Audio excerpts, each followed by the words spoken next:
Welcome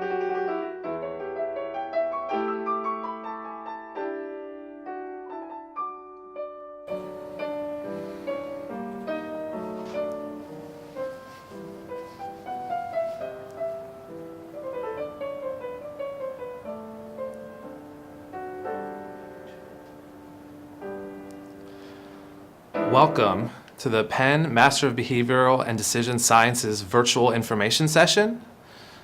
My name is Chris Nave. I'm the Associate Director of the program.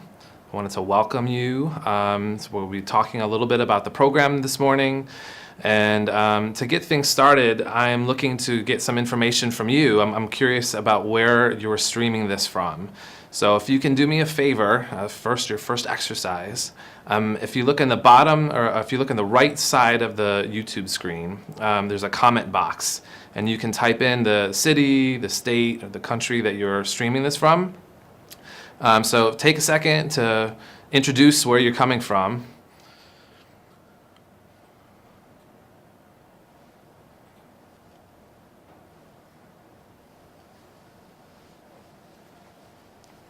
So if you look on the right part of the screen, there's a comments. You can kind of type in, it says say something, and just kind of type in where you are coming from.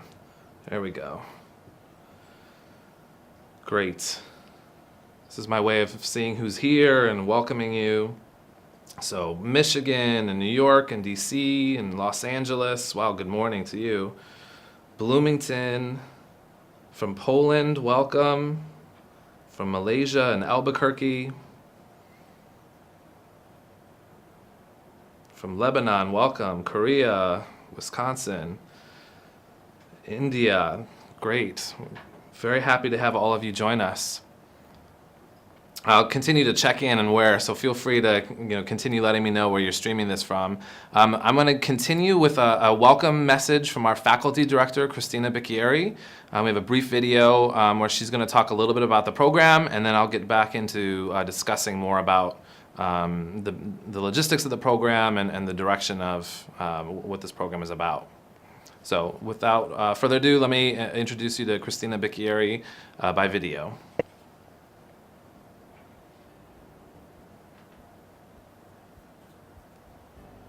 Welcome to the University of Pennsylvania Master of Behavioral and Decision Sciences. I am Christina Bicchieri, the Program Director. This unique program brings together many resources from different fields across the university spectrum, from behavioral economics to behavioral public policy, network analysis, decision sciences, and neuroeconomics. Students interested in applying behavioral decision science to specific fields will find expertise in education, public health, law, and neuroscience. The common thread is a rigorous study of behavior and its motivations, the cognitive biases that lead us to act in specific ways, and most importantly, you will learn how to enact behavioral change in individuals and in organizations. This master is unique not only because of its breadth and range of applications, but also because it focuses on both individual and collective behavioral analysis and change. The nudge literature provides interesting models for changing individual behavior. Since many behaviors are essentially collective ones, we offer a different perspective centered on the role that social norms play in motivating and changing social behaviors. This program is both theoretical and applied. You will acquire core tools to diagnose and measure behavior, as well as the capability to apply these tools to very practical problems in an array of fields. In your final project, you will be able to work under the supervision of world-class experts, or alternatively, get involved through internships in real-world environments, from local governments to international organizations such as UNICEF, the Gates Foundation, and many others. Participating in this unique interdisciplinary program will prepare you to face the multiple challenges of modeling, measuring, and intervening on social behaviors in a variety of real-world contexts, both local and global.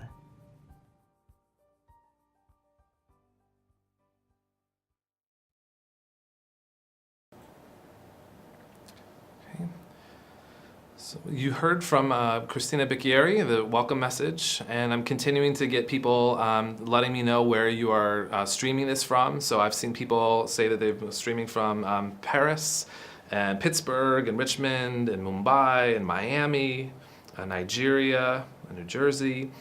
So again, welcome. If you take a second to continue just letting me know where you're streaming this from, it just helps us get an idea of who's seeing us. I'd like to give a quote from Dr. Bicchieri on kind of the focus of the program. So we're looking to approach behavioral and decision sciences in terms of what someone is doing and why they do it. And then we discover how what we can do to affect change. So it's really a lot about understanding behavior change. What are the influences that can hinder or promote change? This could be inside an institution, it could be in an organization, a country, a local government. There's a variety of ways that you can apply understanding behavioral sciences to a number of areas, and that's what we're so excited about with this particular program. The MBDS program, the Master of Behavioral and Decision Science program, is equips students to do a number of things. They get a skill set to understand the process of how we make decisions, what kind of information we need to make good decisions, and how to evaluate those particular decisions. Also learn how to enact behavioral change, both at the individual level and at the more kind of complex organizational or group level. This program is quite unique, as a number of you know. There's not a whole lot of programs out there in this particular space at the master's level. It's a professional program. And I'll get into some more of the details. But some of our unique characteristics that we like to talk about is the fact that we have a theoretical, a quantitative, and an applied element. And what I mean by that is the theoretical component, we have a broad interdisciplinary training where you're getting information from cognitive sciences, the social psychology, neuroscience, behavioral economics, sociology, political science. All of those major theories are being taught and integrated into the curriculum. You also have a quantitative component where you are learning some of the most advanced statistical techniques and ways of modeling data, looking at social network analyses. We're always looking to make sure that you have a broad skill set that you can add onto your resume for future jobs, employment, PhD programs. So we have a unique curriculum in that sense. And then we have a really great applied component. So it's not just what you're taking in the classroom. You have a capstone project where you're getting to write, one of your options is you can write a technical report or a consultant's report where you're identifying issues or problems in a company or community or local government or nonprofit, and you're offering solutions to make changes using your behavior and decision science training. We also do a lot of really unique applied components that I'll get into in a minute. You're acquiring core tools to diagnose and measure behavior. You're focusing on both individual and collective behavioral analysis and change. So we're not just looking at the one person, we're looking at it as a group, as an institution, how we can affect change and change behavior. And the whole idea is that you can apply these tools to practical problems in an array of fields. Some other details, it's an interdisciplinary program, so the faculty and the courses are specifically designed to give you not just a psychology approach, not just an econ approach, not just a political science approach, but a blend of all of the disciplines to help you navigate the complex world and understanding human behavior. At present, if you go full-time, it is a 1 calendar year program. So you take classes in the fall and in the spring, and you complete your capstone project the summer of your first year. There's flexibility to take the program part-time or to extend the program into a second year, but most of our students in our inaugural class are taking it in 1 year.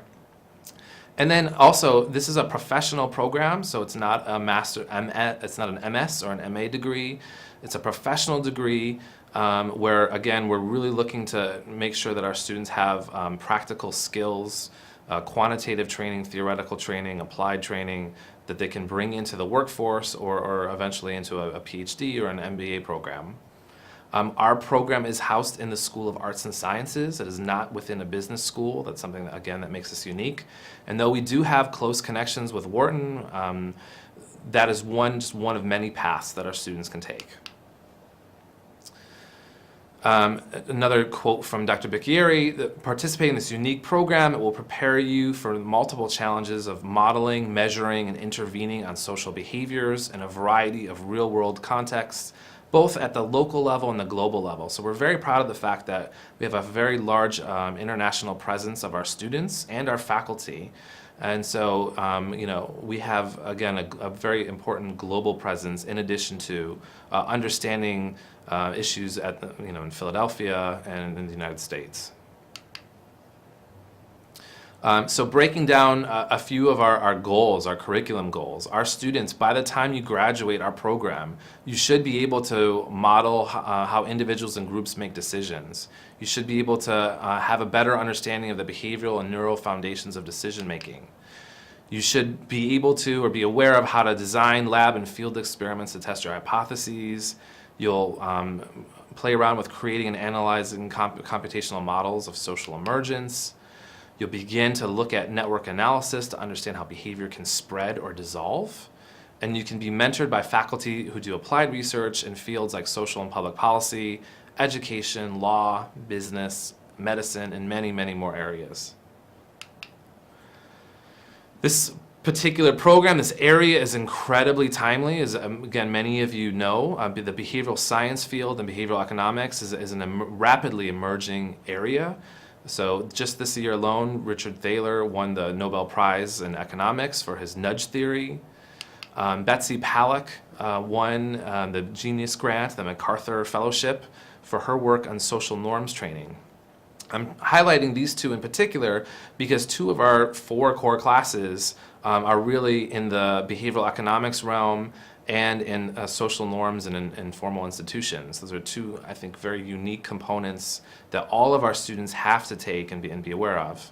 It's also timely for a number of other issues. The Me Too movement is something where understanding the social norms that are in place that allow for this kind of harassment and these issues that are occurring. We see scandals in Uber and harassment in a variety of companies and organizations. Dr. Bicchieri has been interviewed in a number of outlets to talk about social norms and what we can start doing to try to affect change.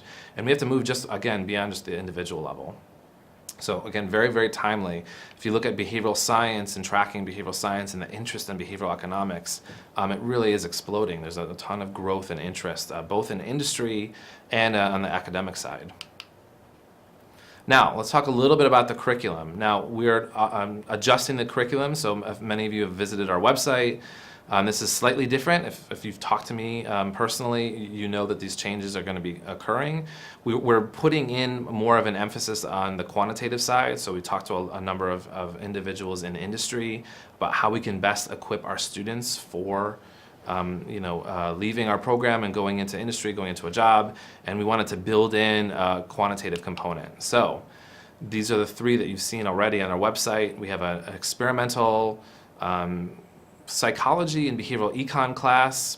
It's a really great class where you work as a team, you design a project, you end up collecting data, you present. We have a very informal and celebratory poster session at the end of the semester where you can show an extension of previous work, and you're really seeing the complications associated with conducting research.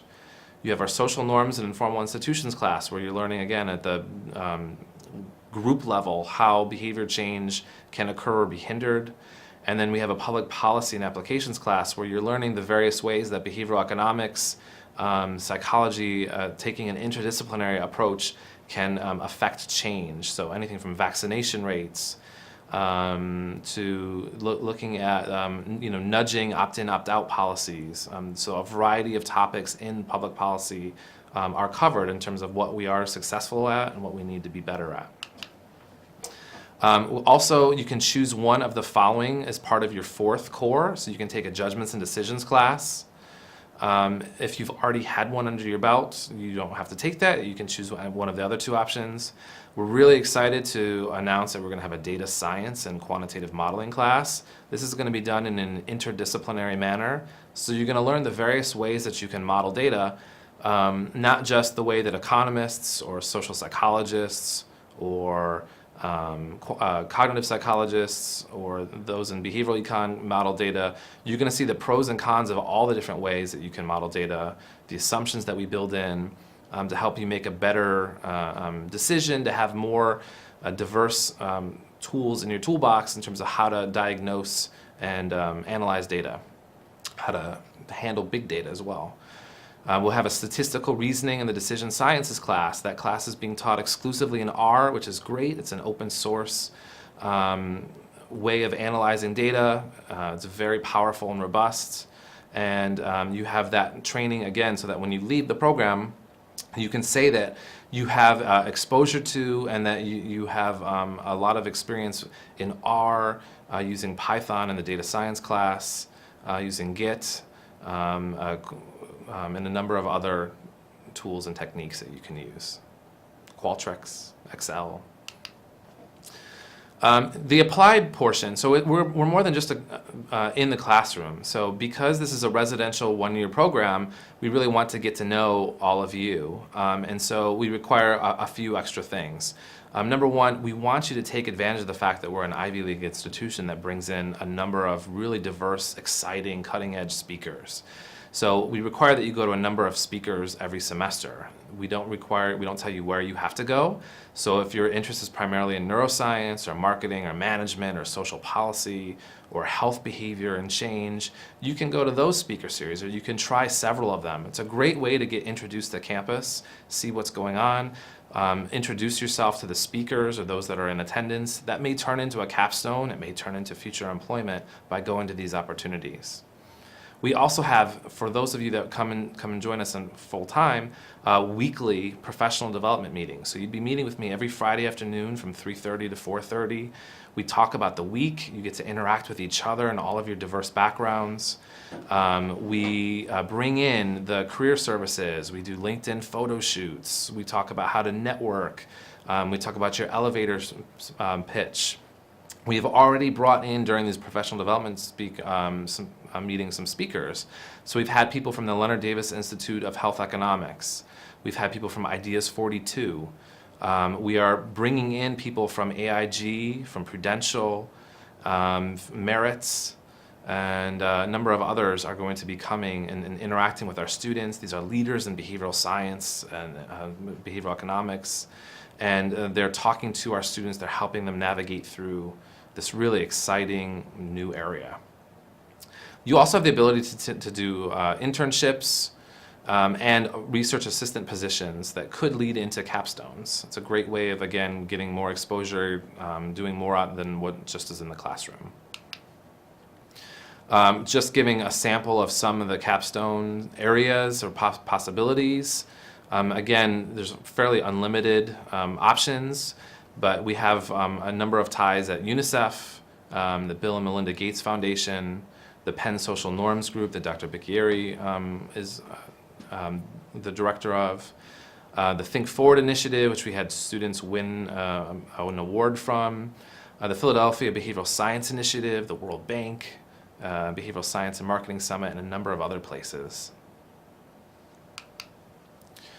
So you can work for your capstone. So you'll take 8 classes. You'll take 4 classes in the fall and 4 in the spring if you want to complete it in a 1 calendar year. And then you have the opportunity to do a capstone.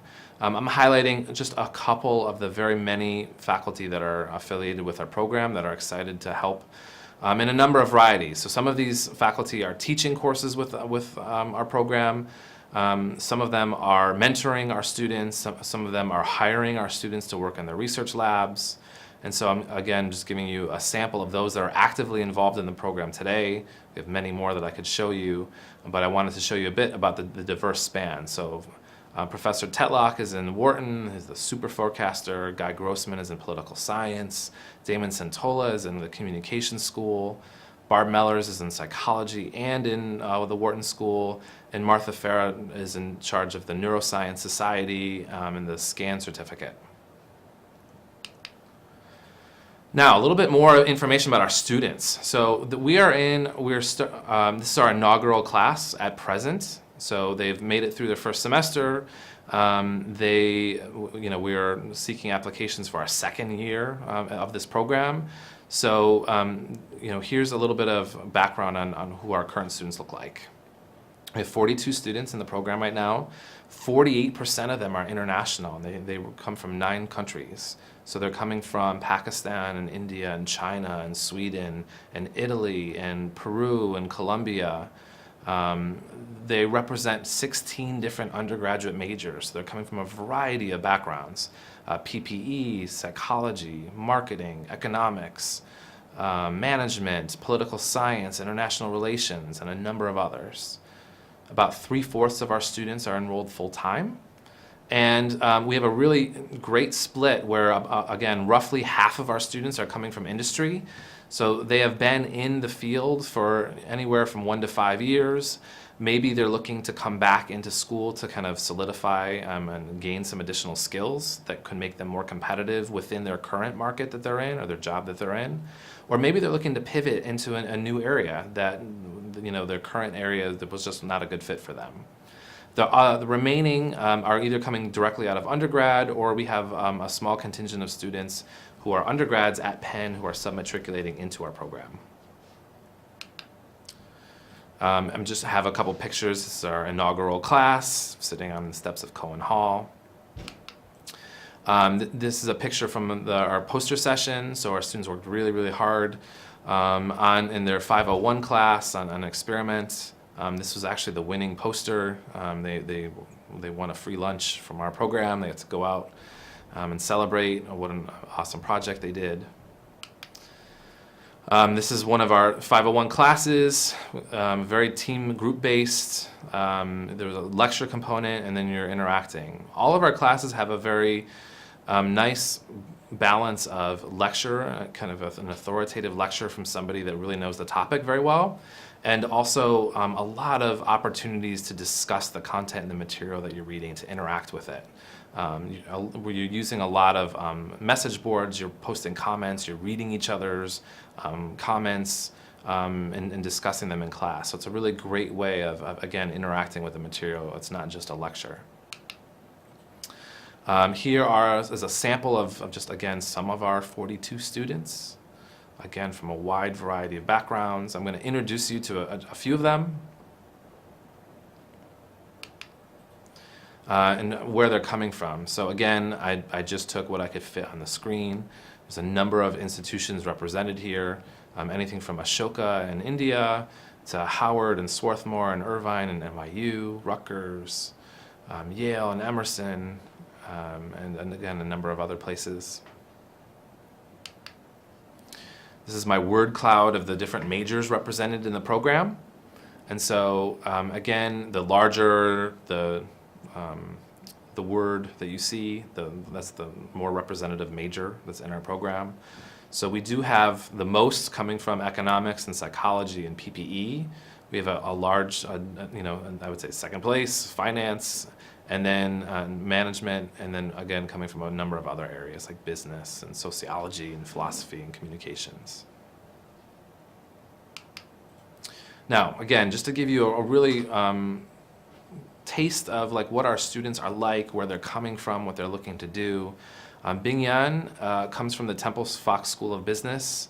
She was a finance major, specifically in risk management and insurance. She had a very high GPA. She was very involved on her campus. She took a number of classes. So she took a predictive analytics course from Wharton. She took our negotiation behavior class.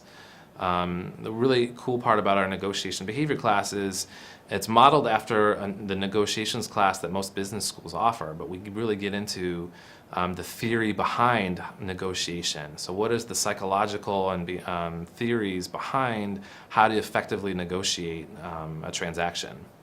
So there's a lot of really great readings in addition to the role playing on the buyer seller and everything that goes on in a typical MBA negotiation class.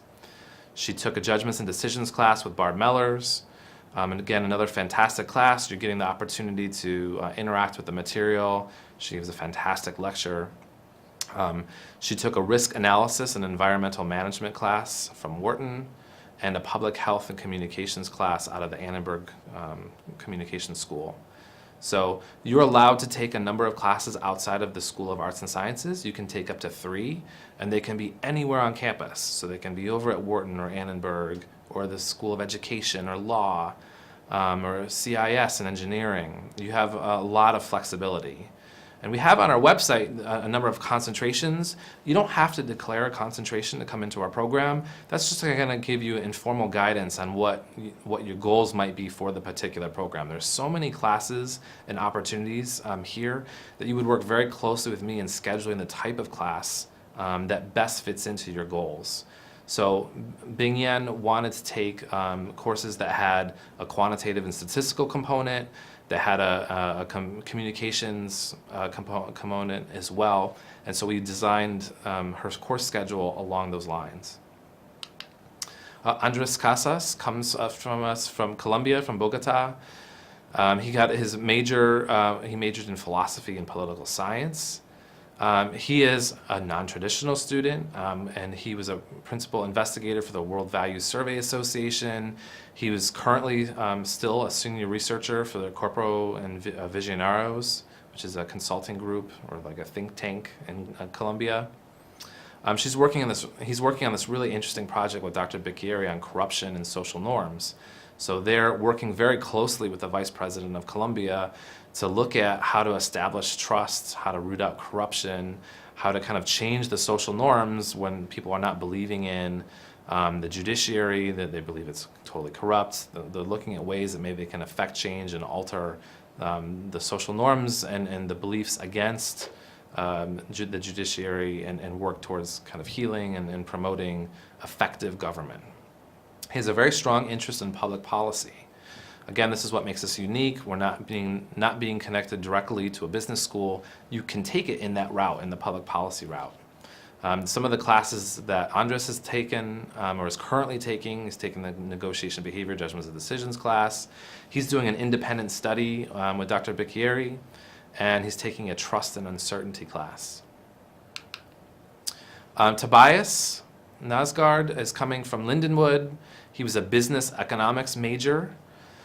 A couple of fun facts on Tobias. He was one of the top econ students. He was the top econ student from Lindenwood, perfect GPA. He was an NCAA hockey player. He actually won the championship a couple years ago. And along with one of our other students, Garrett Mecariello, he was a Think Forward Initiative winner. So they won this prestigious kind of grant competition, seed grant competition, where they're working on a way of trying to help people save money and work on their finances. And they're going to be pitching it to a number of investors in a couple months that may turn into a company, that may turn into something really exciting for them. This is something that they're turning into their capstone project. Some of the classes that Tobias has taken is impact investing over at Wharton. He's taking a product design right now. He's in our statistical reasoning for the behavioral sciences, our stats class. He took quantitative modeling in the fall and judgments and decisions. So again, this is just to give you an idea of some of the variety of classes that you can take if you come into our program. Angie Wang, she submatriculated into our program from Penn. She was a PPE major. She had a very high GPA. She was a varsity cheerleader. She worked for Capital One and Walmart as an analyst intern, and she's currently taking a computational social science class that Damon Santola teaches at Annenberg. It's a really exciting, cutting-edge course. She's taking a forecasting methods for management class. Power, persuasion, and influence is another great class that we teach here within our program. It combines elements of organizational behavior and social psychology together. Again, there's a really great theoretical and applied component to that. She's taking our stats class and judgments and decisions class. All of these students that I've profiled so far, they already have jobs lined up or they've declined jobs to pursue some unique entrepreneurial opportunities. They're working on their capstones. Again, it's a really exciting time. A number of our other students, they're in the process, they're going through the interview process, they're designing their capstones. Their proposals are due in about a month or so, a month or two, and so many of them are actively at work. Once we have more sample capstone projects and topics, we can certainly share more of that with you. I know that we're working very closely with the City of Philadelphia, the Behavioral Insights team. There's a number of projects that they're looking into. So anything from how can we get local residents to utilize bike lanes more, or participate in recycling, or pay their taxes and realize that their taxes fund our amazing park system and library system in Philadelphia. So they're working very closely with the City of Philadelphia on some of those topics. We're working the Nudge unit in Philadelphia, that Penn is looking to take some of our students. Again, the Leonard Davis Institute and CHIBE, so health and behavioral economics being combined. Our students are getting involved in some of those projects. A number of projects and potential opportunities in industry with businesses like AIG and Meritz and Walmart and potentially places like Ogilvy, behavioralfinance.com, and a number of other places that we're beginning to establish. So after our program, once you graduate our program, what can you do with it? Now, we do not have any graduates at present. So again, this is our inaugural class. We did a market research report projecting where our students would end up. And through talking with, closely mentoring our current students, hearing some of the jobs that they're already getting or that they're seeking to get, I can tell you that a lot of our students are interested in consulting from a broad standpoint. So consulting anything within the behavioral sciences, within health and health policy, within law and education, within marketing and consumer behavior or user experience, consumer research and development, product development, public policy work, blending industrial organizational psychology with behavioral science, looking into doctoral programs, whether it's within the decision sciences, and behavioral econ types of programs, and neuroscience or psychology programs. And again, a number of our students are intrigued at continuing on into again another professional program like an MBA. So let's talk a little bit about the admissions process. The priority deadline for this particular year, so coming up, if you want to join us in the fall of 2018, it will be March 1st. We do have rolling admissions, so we will continue to look at applications past March 1st. So if you're still considering, you're not sure whether this is the right fit for you, you still have time. I think we will have a large number of our class and class seats filled in March. But you can certainly reach out to me and we can talk about what we're looking at and the application process past March. So the admissions process is pretty straightforward. It's incredibly important that you write a personal statement where you clearly articulate why this program is a good fit for you. So why is getting training in the behavioral sciences, how will that help you in your career and your career goals? Where did you come from? So if you can help us connect the dots from what you did previously, what you did in your undergrad, what you're doing in industry, if you're coming from industry, and what you're looking to do with the degree, that would be really, really helpful for the admissions committee. They value the personal statement. They take a very holistic account of your admissions materials, and the personal statement is certainly very key. We look at official transcripts. Particularly your GPA in your last 2 years, the types of classes that you're taking.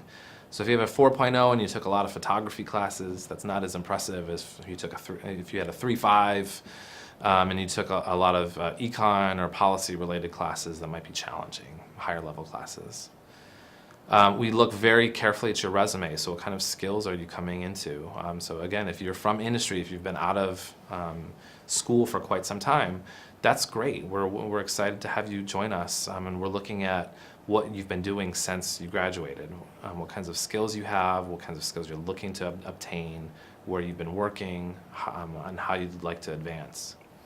you need 2 letters of recommendation. One letter should be able to speak about your academic side, so they don't necessarily have to be from an instructor, again, if you've been out for a while, but they should be able to speak about your learning potential, your academic potential, or your academic record.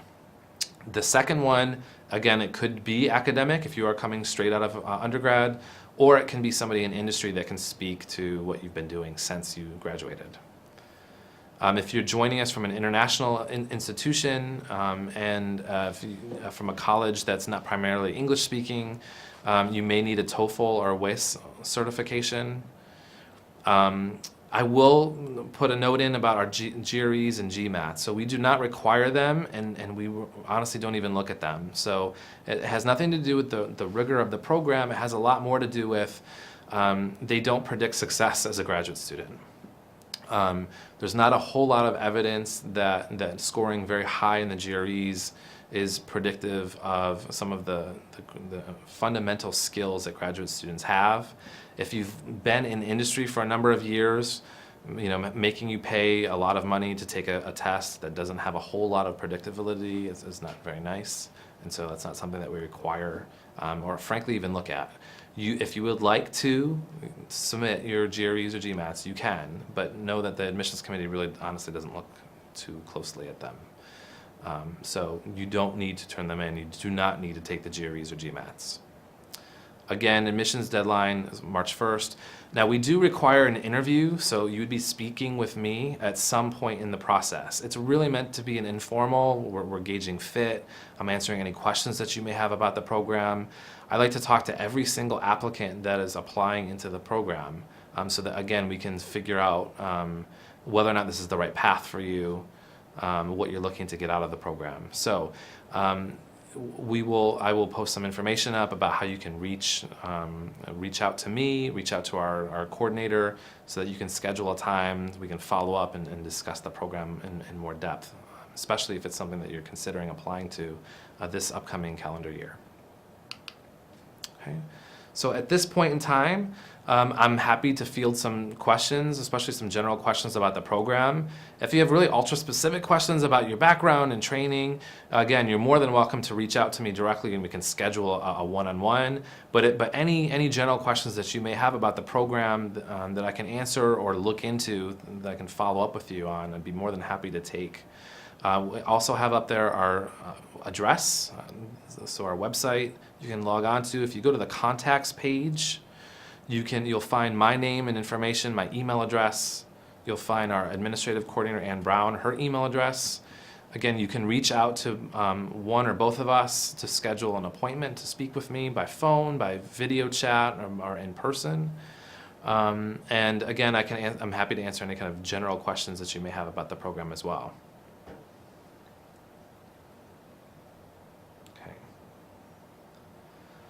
So somebody asked, is it possible to take a class with Adam Grant at Wharton? Depending on his teaching schedule, it's certainly very possible. We have meetings set up with Katie Milkman and a number of others at Wharton who are really excited to work with our students, and even if they can't get into a particular class. So there's some MBA classes that are only for MBA students. There's a large number of other classes at Wharton that our students do have priority access compared to other students on campus. So we're working on an agreement with Wharton that will take into effect next year, and it allows our students an easier pathway to get into classes to work with or to interact with people like the Adam Grants and Katie Milkmans and Phil Tetlocks and Barb Mellers that are over at Wharton. Difference between MA, MS, and a professional degree. So professional degree, you can think of a law degree, an MBA is a professional degree. We're really looking at making sure that our students have valuable skills that will translate into the workforce. So this was after carefully speaking with a number of individuals in industry. There's a very big void. You can look, there's a number of PhD programs out there that are in the decision sciences, but there really are not any professionally oriented master's programs. And so the capstone project where you get to do the technical report or the consultant report, the training in R and Git and a number of other techniques that you can use. Those are all carefully designed. The professional development and speaker series that we do are all designed to help you get employment eventually. If you want to go on and continue and get your PhD, that's great. A number of our students are looking to do that. But we want to make sure that at the end of every class you have something that you can put on your resume that can advance. So again, think more like an MBA or a law degree. You're getting practical skills that you can translate into the workforce eventually. MA, MS programs tend to be more academically oriented, but you're still taking 9 credits. We're still accredited, just like any other master's program. We're just as rigorous as most of the other programs. I do want to do a note on how we differ from a MBA program. So again, we have more psychology and statistical training.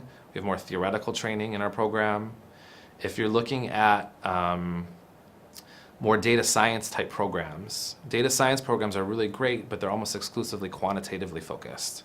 So again, you're getting some interdisciplinary training, you're getting context behind the data analysis about the why. Why does it matter? What do we do with this information? What's the theory behind the data? That's a nice way to kind of distinguish this particular degree from some of the others. Prereqs, great. So you need to have at some point, so this is not before you apply to the program, but before you join us in the fall, you have to have a statistics class under your belt.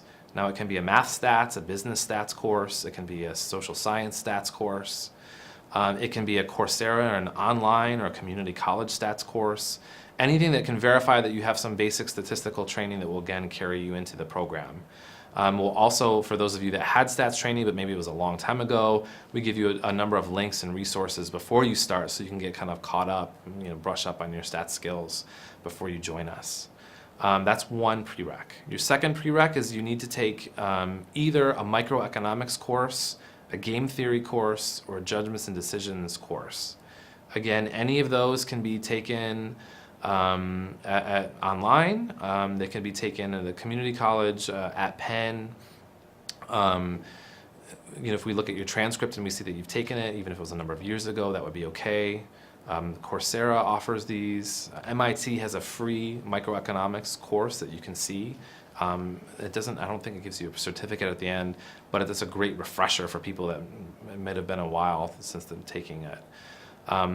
So when we're evaluating applications in March, we're not looking to see whether you have your prereqs taken care of. That doesn't give you a competitive advantage necessarily over anybody else. We just want to make sure before you join us in the fall that you have that taken care of so that you're ready to go. Because it's a full-time program, you're taking 4 classes in the fall and 4 in the spring, we really want to make sure that all of our students are ready to go and they have the refreshers in place. Opportunities for assistantships or part-time work. So a number of our students are working in research labs on campus. They're getting paid to do so. They're getting paid off of grants. Almost all of, a good chunk of our students are getting paid enough to cover some of their monthly expenses, some of their living expenses and food and everything, some of those kind of costs. In terms of scholarships and those kinds of fundings, at present, we don't have any program-specific scholarships. We don't have any teaching or research assistantships that are designed solely for our particular program. We are looking to gain some corporate sponsors going forward. I think going forward we will have some select scholarships. Penn has a number of opportunities with payment plans and a number of ways to kind of finance your education. And we certainly, we've had a number of companies sponsor their employees to come work into our inaugural class, or are in discussions to do that for this coming year.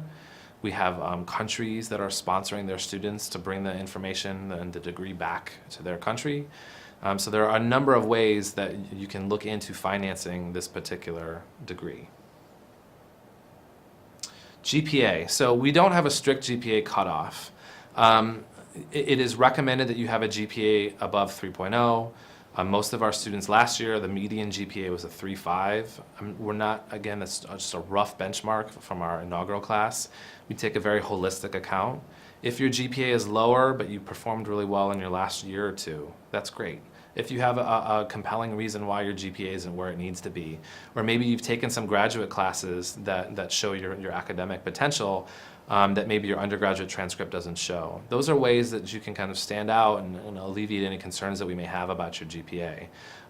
Know that we don't automatically reject candidates that have lower GPAs, but we do compare with the other applicants, and we compare your overall resume and the other information, your personal statement, your letters of recommendation, to make a decision.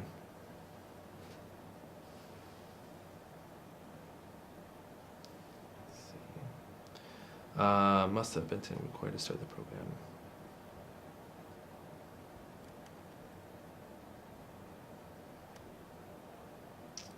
So you can take the classes. You have 9 classes, so 8 classes in your capstone. You could take more than that before you get your degree. So if you really wanted to extend the program into a second year, you can take additional classes. That's certainly a possibility. If you're part-time, so if you have a full-time job and you're looking to try to balance both, we have students in the program now that are commuting from New York and DC and Baltimore, and they're taking classes with us once or twice a week. Our core classes are being offered at night. They're offered at 5 or 5:30. We try to have at least one of our courses, one of our electives, offered at night as well. And then our remaining courses are offered throughout the day. So we usually have a morning class or two and an afternoon class or two. Our professional development class is Friday afternoons. So again, we try to have some variety to keep that in mind, that we do have some that are coming from work or balancing a number of other projects, or that may be looking to take the program part-time. It is primarily a full-time program. Again, 3/4, about 80% of our students are full-time, but we do like to cater to those that may not be able to join us full-time. Scan certificate, great. So the scan certificate, it's a unique opportunity to earn a certificate in social cognitive affective neuroscience. There's pros and cons of doing this. So a big pro is that Martha Farah, the director of the SCAN certificate of the program of the Neuroscience Society on campus, the center on campus. She's absolutely brilliant and amazing in her work. She does a really, really great research and having a great extended discussion about the ethics behind a lot of the neuroscience techniques and methods that are being used. She's a complete asset to Penn and to our program. You have to take 4 classes to earn a SCAN certificate. So a big potential drawback is that's basically all of your electives.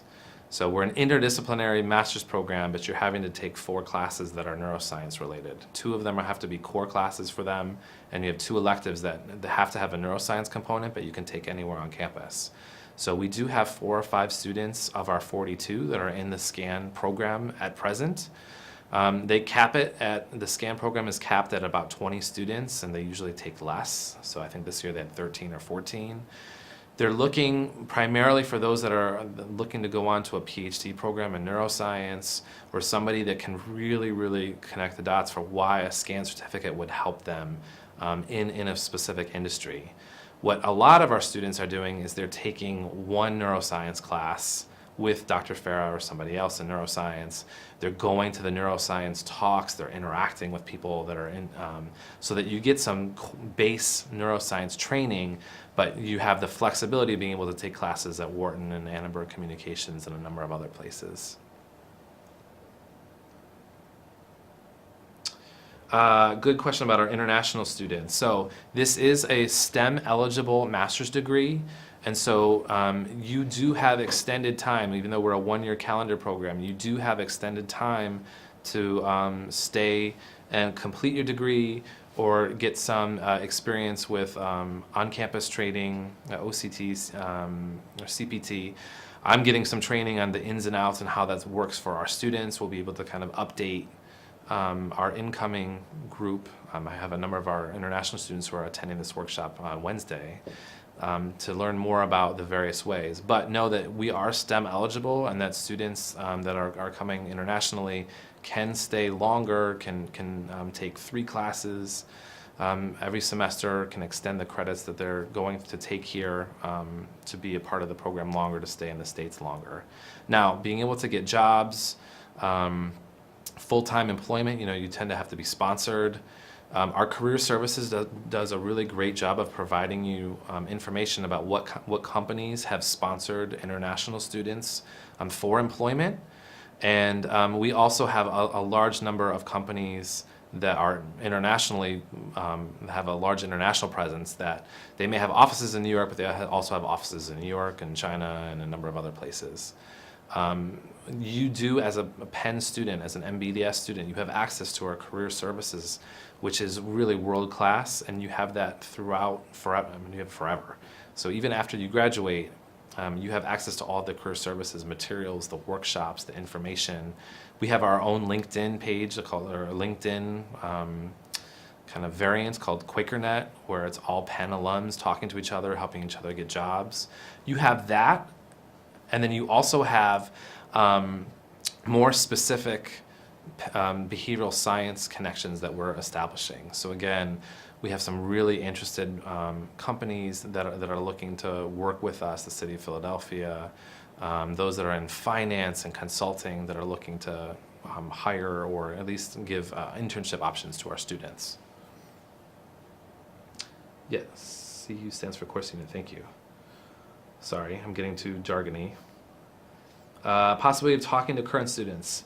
So yes, we can arrange for that. So I'm being very hyper protective of our students because I want them to work on their capstones and study. But we have had students come and visit us on campus, come to our professional development sessions on Fridays, interact with our students in that way. I'm certainly happy to arrange ways that you can reach out to those students and talk with them. I just want to make sure that they don't get overwhelmed. So as long as it's like not finals time or midterms, I want to be careful for them. But absolutely, you have the opportunity to talk with our students. Let's see, any other, if I've missed a question, if you want to repost it, I'm happy to address it.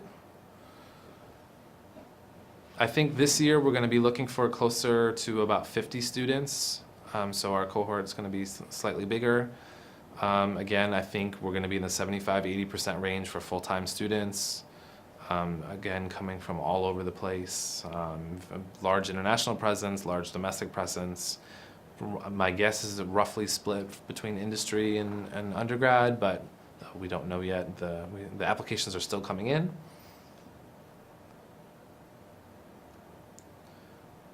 Nine total credit units. So you have to take 8 courses. You have our 4 core classes that you have to take. You have 4 elective courses that you take. And then once you're done with that, you propose your capstone. You have to get it approved by me. So you do a timeline. You figure out who is going to be your reader, your capstone reader. That can be any faculty member on campus, any Penn affiliated faculty can serve as your mentor on the project. They'll end up reading your final project and certifying it. That's your 9th course, your 9th credit unit is taking the capstone. You do that in the summer.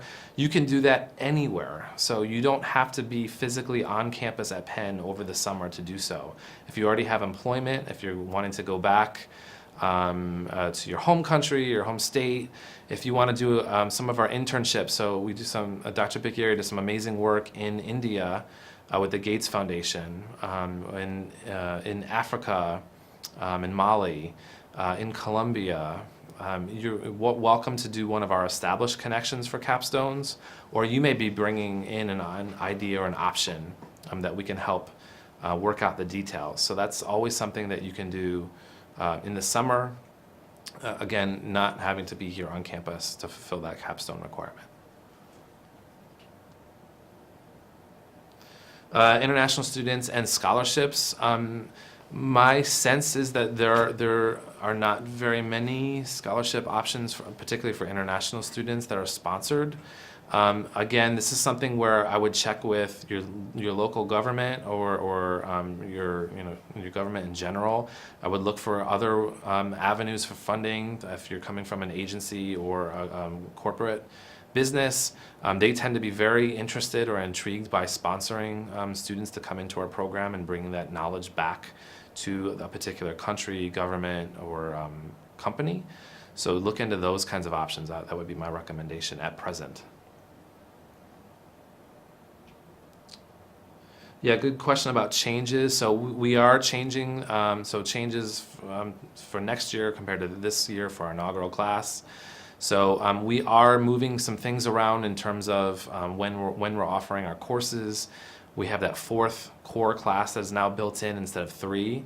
Again, even though most of our students are taking at least one of those quantitative courses, when we were reaching out to industry, we realized after speaking with them that we really need to make sure that the quantitative component is built into the curriculum so everybody can see that. So when they want to hire or intern one of our students, they know that they're going to have some quantitative training. That's a big change.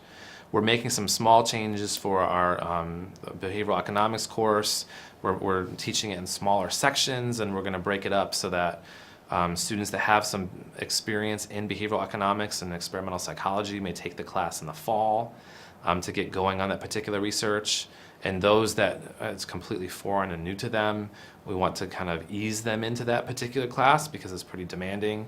And we'll have a section in the spring for those that want to get some more decision science training first and then move into that particular course. We've really been calibrating how our professional development series is working, the types of speakers that we can bring in to help better represent our program and our students. You're at a unique place, so if you end up joining us, you're going to be an ambassador to a brand new program in an emerging field. For many people, that's incredibly exciting. For some people, it's a little bit scary. We don't have a defined track record yet. It's in a field where there's not a whole lot of job ads specifically for our degree. And so, some of the Masters of Finance or MBA or data science programs, there's a more clear path for what you may want to do with your degree. There are a number of students, though, that have joined us, and I share the sentiment, where we think of it as a really tremendous opportunity. You're at the forefront of a really, really exciting time in behavioral sciences in an emerging field. You get the opportunity to be an ambassador for a brand new program at an Ivy League, where you're explaining, you're showcasing what a behavior decision science degree is, and you're going to stand out compared to the other applications. It's going to be a unique set of requirements and courses that you're taking, the applied emphasis. That's something that, again, should make you more competitive in many cases. Maybe not all cases, but in many cases. Weekend courses. At present, we don't have any, although you have the opportunity to take for electives. I know Organizational Dynamics, their program, they offer executive style classes on weekends and nights. We are looking to eventually have an online or a hybrid certificate program where you can take 4 of our classes, where you come to campus and you meet with the students and the faculty a couple times throughout the semester, but then you can take care of most of your coursework at home or online. That is honestly probably a couple years away before launch. We're really looking to get this on-campus full-time program done right. We're looking to build the connections and the networks in place. We're looking to very closely work with industry to design the degree, the certificate, for those kinds of students going forward. Great. Can take any last questions?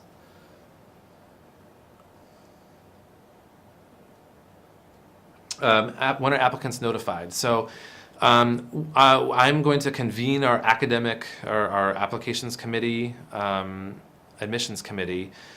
We have a large number of applicants this year, which is really exciting. It's an exciting pool, and we're going to convene in early March for sure, and most people will know by probably the end of March.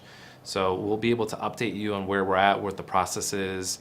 Really, a large part of it is trying to get the committee together to meet and to discuss the material. And so that's more of the challenge. Hopefully we'll get you that the information. You'll know where you stand. Again, I would say by the end of March, particularly if you get everything in before March. Great. So I wanted to thank you for taking your time to speak with and share some of your questions and where you were coming from. Please reach out to me. You can go onto our website, and I look forward to learning more about you and interacting with you in the future. Thanks again for joining a Master of Behavior and Decision Science virtual information session.